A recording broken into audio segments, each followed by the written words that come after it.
Welcome to the Hope College Athletics Orange and Blue podcast. My name is Alan Babbitt, Sports Information Director. Glad to be back with you this week with another interview with a Hope College coach.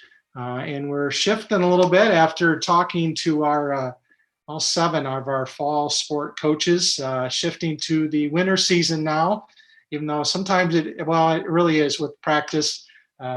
Jake Tabor, head coach for the Flying Dutch and Flying Dutch swimming and diving programs. You start I think in the fall and then finish in the spring. So it's a multi seasonal sport. Good to have you here on the podcast, Jake. Thanks, Alan. Great to be here. Looking forward to it. Tell us a little bit. Obviously, this has been a unique semester from everyone, to put it mildly. For you guys, your student athletes were impacted in the off season because they couldn't often get access to pools, and that was either limited or not available for training. And then when you got here, you couldn't get in and use our pool yet. So you were training a little bit outdoors at Bow's pool. And then obviously you've been practicing now at Kresge Natatorium inside the Dow Center now. Just take me through what this, experience has been like since way back in March when, the NCAA championships got halted and then we, fast forward to today. Yeah, boy, it's I'm sure as you've heard from other coaches, it's been a little bit of a whirlwind, but March is really hard for us. We were really excited, had a handful of qualifiers getting ready, and felt like they were in a really good spot. And just a couple days before we were supposed to hop on a flight down to Greensboro for the NCAA championships, we learned that that meet had been canceled, and it was tough. And from there, not to be able to be able to return to campus. And, this team's a family, and, for the family to go every which direction and not know when we were going to get to see each other again, it was very difficult. We've got some great leadership and just some wonderful people in the program that I feel like in many ways, did a great job of stepping up and, and keeping everyone, as connected as we could be from, literally all over the globe. Jack Muller went home to Australia. James Mandeville was studying abroad in New Zealand, and then scattered all over the, the country as well. The summer was a little bit different for everyone. We had some people that had access to, to a pool and a facility and, did a fair amount of training, and others yet where, they weren't sure when, where, or how they were going to find a way to get in a pool again. Some of them were creative and, found ponds. And, one of the great things about living where we do here, if you're local, is, our setting here in Holland with the big water here. But I think the one thing that we knew is everybody was eager to get back and get back together. And, while it's really been, different across campus, I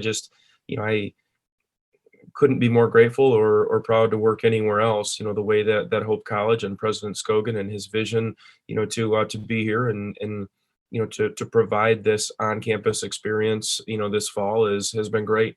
As far as preseason goes, boy, about as non-traditional as it gets. But the NCAA, changed a couple things, and one of them this year was, where our season is countable days as opposed to weeks, and we've got an outdoor pool right down the road, at Bow's Pool there, right next to Ray and Sue Smith Stadium there, where the football team plays, and it was August, and we really felt like there was value in getting our group together. And I think we were probably the first team that, here at Hope that's ever been able to utilize that facility in season. And it, as much as anything, it was just getting the group together and seeing those smiling faces and, trying to take a step forward, maybe from a, a dynamic and team chemistry standpoint than anything. And, really that day, that Saturday outside and, in August was everything that it was supposed to be. And I felt like that got us off on the right foot and, put us in a positive direction. So,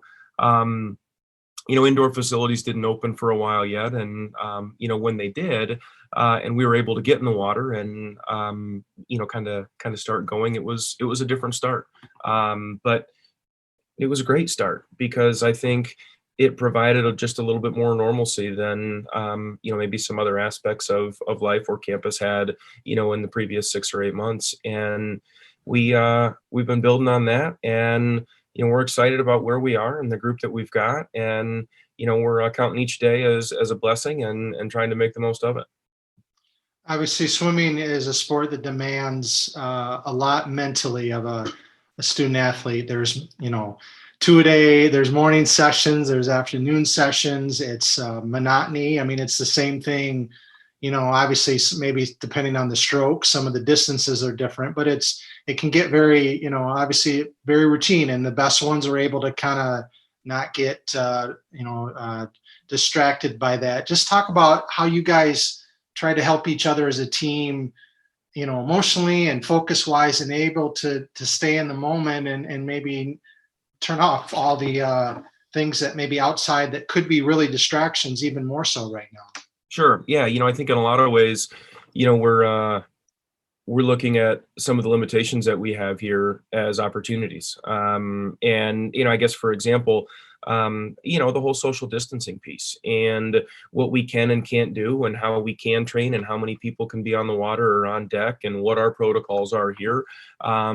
We're starting people from different ends of the pool and spacing them out strategically. And, but with that, we're also running some extra workouts too. So, instead of having, a couple larger workouts, every afternoon, we've looked at class schedules and, found, windows where we can get, a dozen or so in the water or more at a time, in the morning. And it's different looks. It's more individual attention, with the coaches on staff, with the number of people that are in the water, and it's different practice times with different people. And in a setting, in a scenario where it's incredibly difficult to be able to find the opportunity to get our whole team together in the same place at the same time, we're doing little things like assigning lanes based on, alphabetical order based on middle name or last 2 digits of your cell phone number, or just some random things like that to get,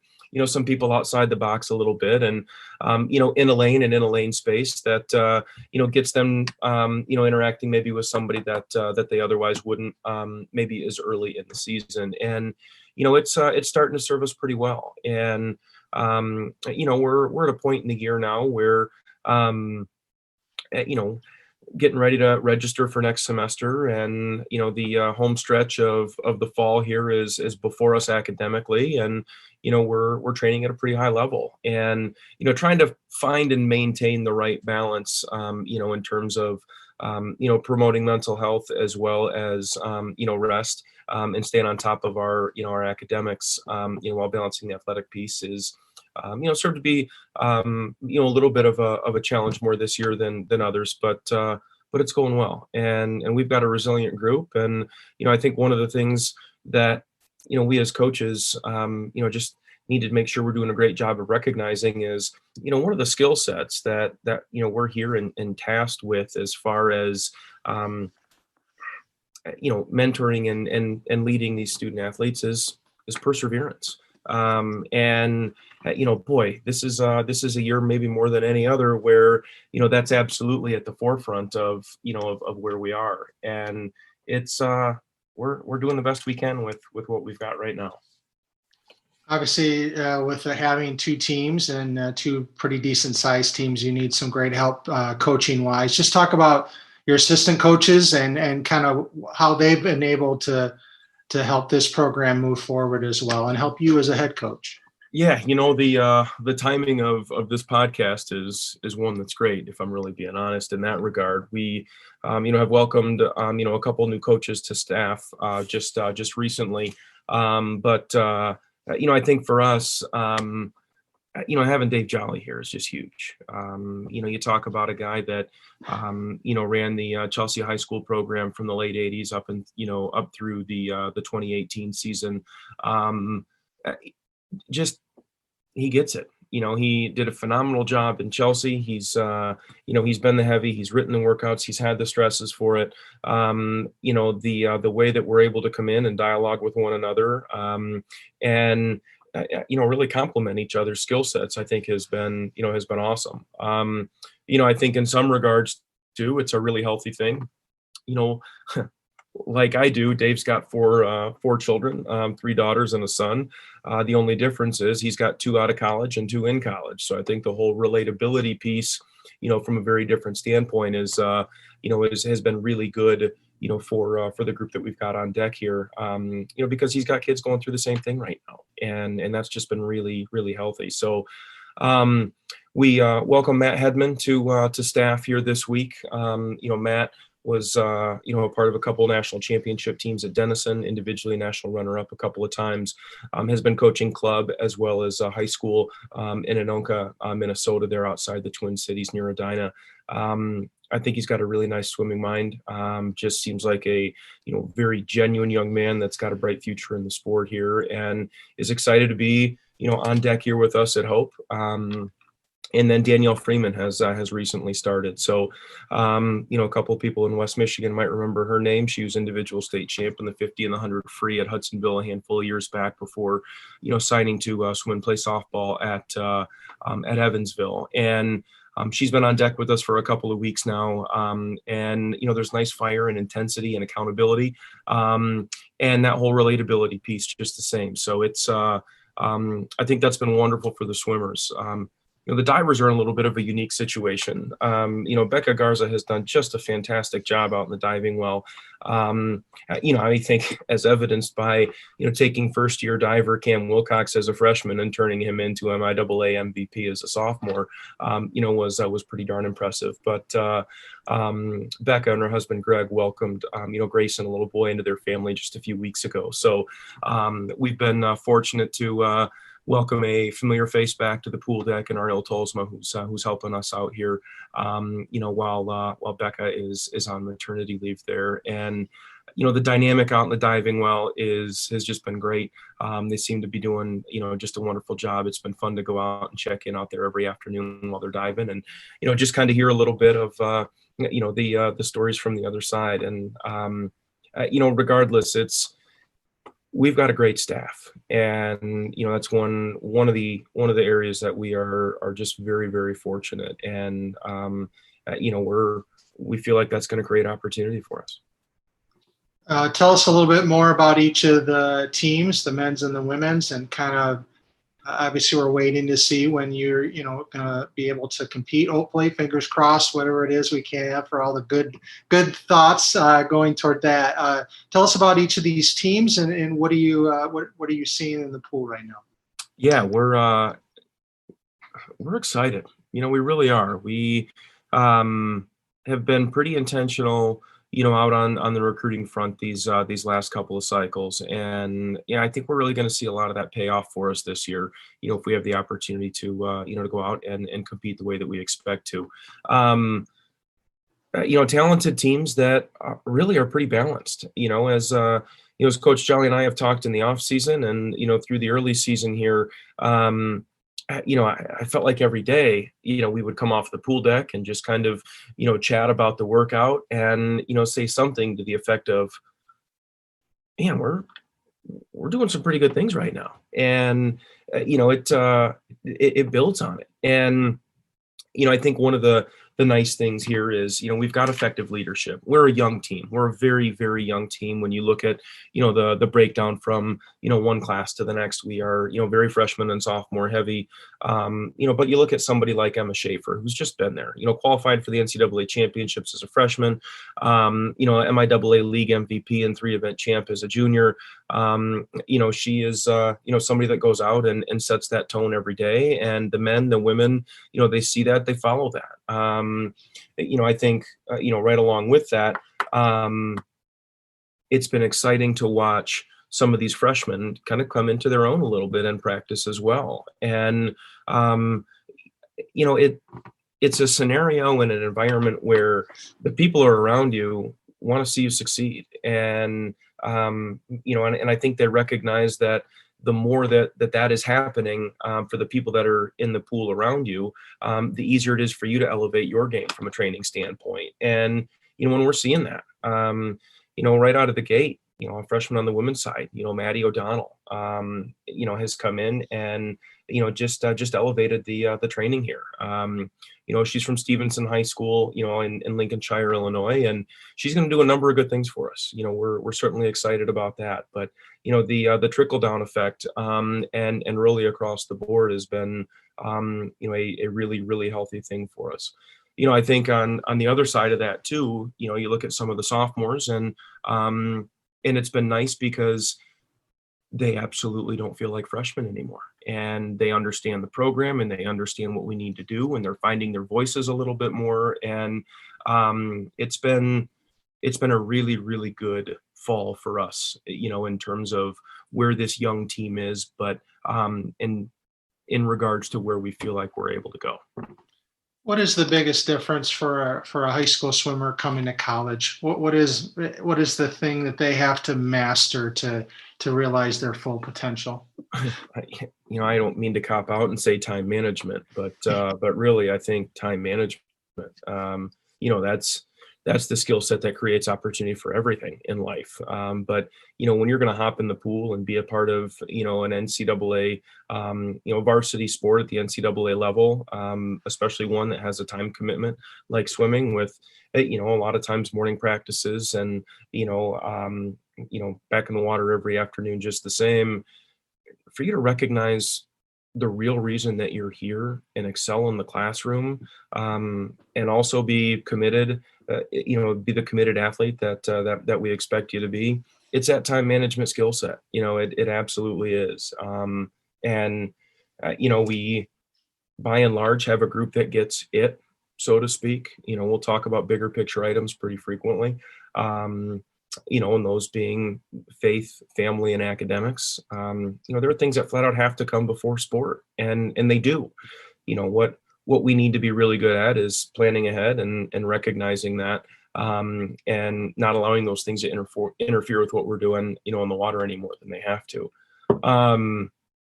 I think the swimming specific answer to your question, especially for a high school only swimmer, that maybe doesn't have a ton of club experiences, the season's a little bit longer. It's about a high school season and a half, and the event range and combination is, is a little bit different as well. But yeah. I know your experience as a student athlete here at Hope, you talked earlier about, the faith, family, and academics. You've obviously lived that here. And swimming for the Hall of Fame coach, John Patnott, who you had a chance to work with as well as your first year here when you two were co-head coaches. And then you met your wife, Kelly, here. Kelly, an outstanding student athlete in her own right. And now all these years later, you guys got a family of four. Just take me through your Hope experience, what it's meant to you, how it's shaped you now as a father and a dad and a coach.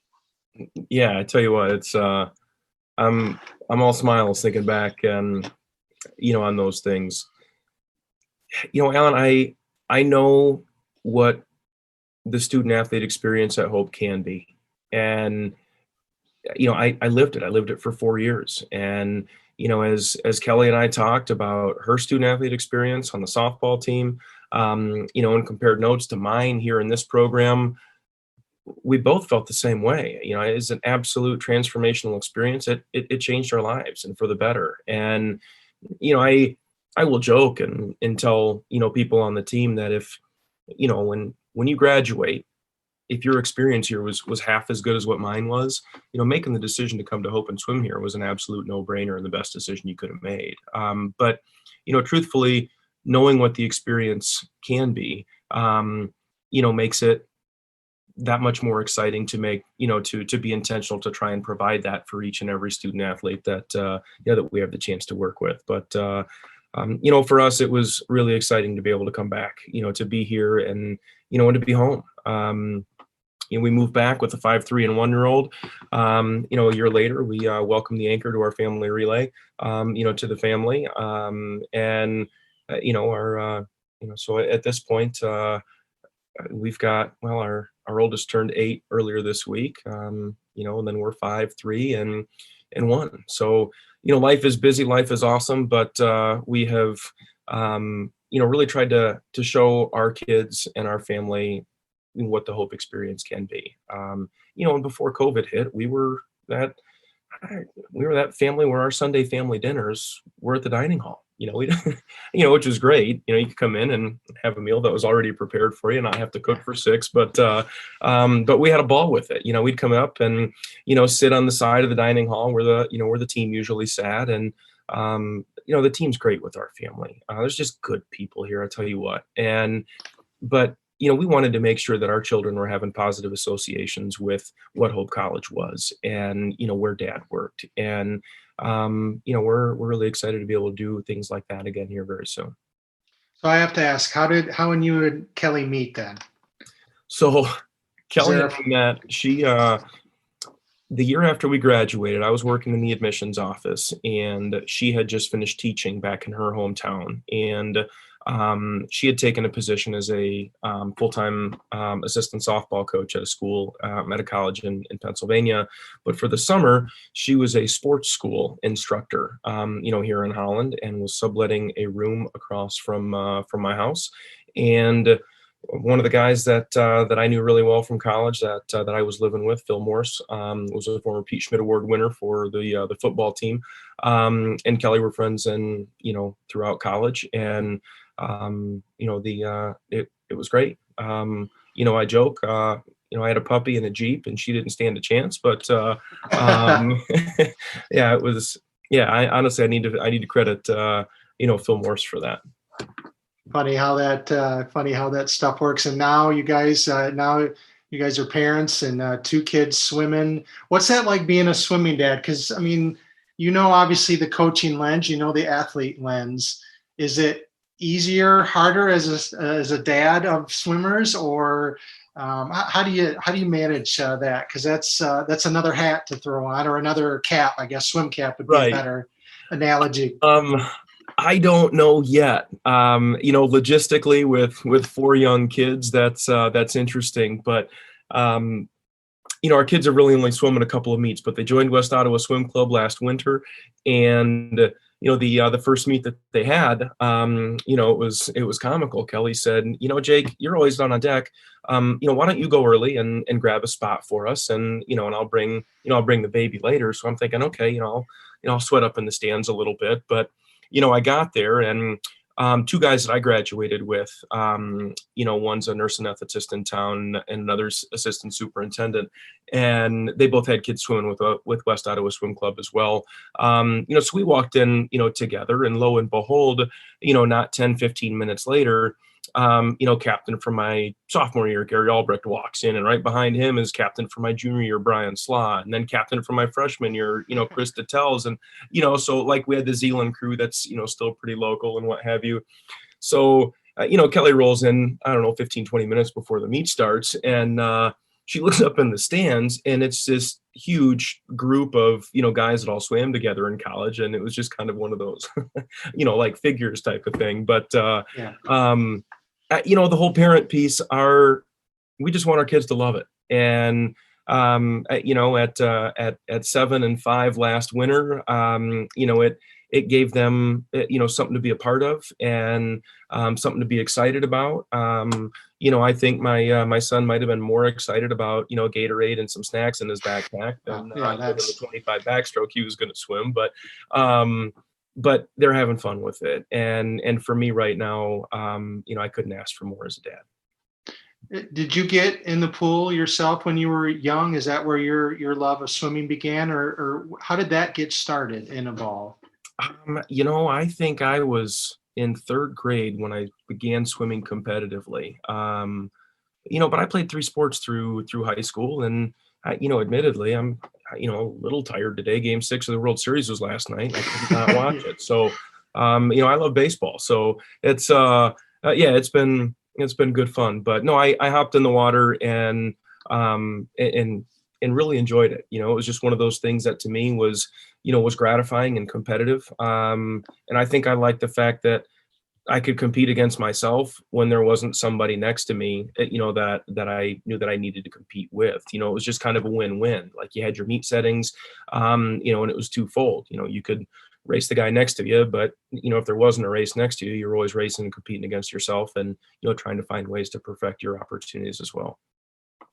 Well, good. Well, thanks for joining us, Jake. It's been fun to chat with you and on the Orange and Blue podcast and learn a little bit more about the Flying Dutch and Flying Dutchman in the pool. Good luck. We're getting closer, almost, I think, 4 weeks out before the end of the semester, which has obviously been a big goal, and appreciate you and your team's efforts to get us there. It's an exciting thing we want to have, and hopefully you're going to see you in the pool competing very soon. Yep, that's the plan, Alan. We're trying to put a couple things in place with the group that we've got here now, and get up and going. And I think we're gonna have some pretty competitive inter squads, which will be exciting. But great to see you. Appreciate the conversation, and look forward to connecting again soon. Sounds great. Thanks, Jake.